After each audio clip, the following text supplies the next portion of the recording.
Forza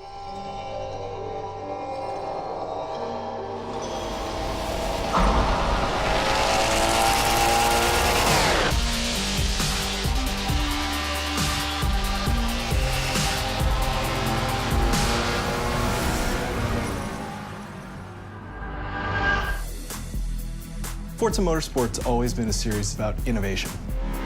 We always want to push the racing genre, so we've made huge improvements because we want to get people excited about cars in general.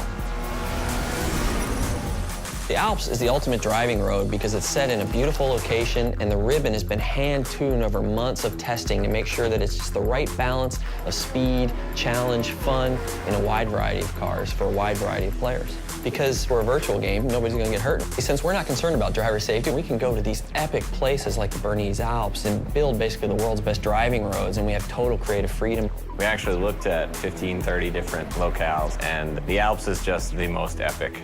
The landscape is so surreal, it's crazy. I mean, these mountains are very different from any mountains you see anywhere else. I mean, it's just, with all the jagged peaks. We are on part one of a trip that will take us through Switzerland and Italy as the guys from Turn 10 gather source material and basically inspired by the entire trip. What we're gonna do is find the most amazing areas we possibly can and photograph them to no end. We took a really long elevator ride after a train ride and a long walk and another train ride. Took a while to get up here, but oh my God, it's worth it. Did you guys see the background and everything? Yeah. So right now we're at the Grindelwald region of Switzerland, and we're taking reference photos. We mount a camera to a tripod on a panorama head. The panorama head enables us to take pictures in different increments and multiple exposures. We stitch them all together and then we get an HDR.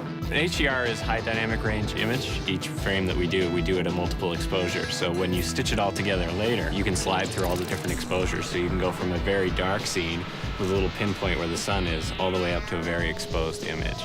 And that way it gives us the full range to play with when we go to make our sky domes later. We have a pretty long production cycle, so it'll probably be about a year of full production once we get home. So we bring back all of our reference, we start modeling rough landscapes that existed there so they're fairly accurate, but we're not bound to recreate it perfectly as it exists because there isn't a track there. But we want it to be believable. It needs to fit with the other real racetracks in the game. So we create a whole backstory about how the Bernies Alps came to be. It started off as a ski resort, and roads were built for workers in the wintertime, and then this rich entrepreneur bought it and tried to build a racetrack there, but it got shut down. So by creating this rich backstory, everything is there for a reason. It's believable. Fictional tracks are a chance for us to really showcase some of the graphical tech that we have in our game. We've redone our lighting engine, and this track in particular, with its very bright snow and blooming, really shows off what our graphics engine can do. The television can only represent basically one order of magnitude of brightness, from 0 to 255, black to white, whereas the human eye in the real world can see, I think, 7 orders of magnitude of brightness, and in the real world there exists far beyond that.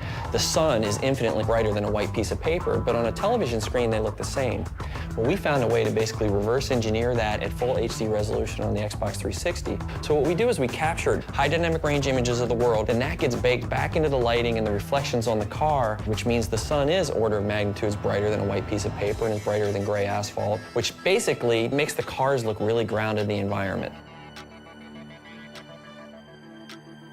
We've traveled thousands of miles, we worked thousands of hours, and here it is, the Bernies Alps Track in Forza 4.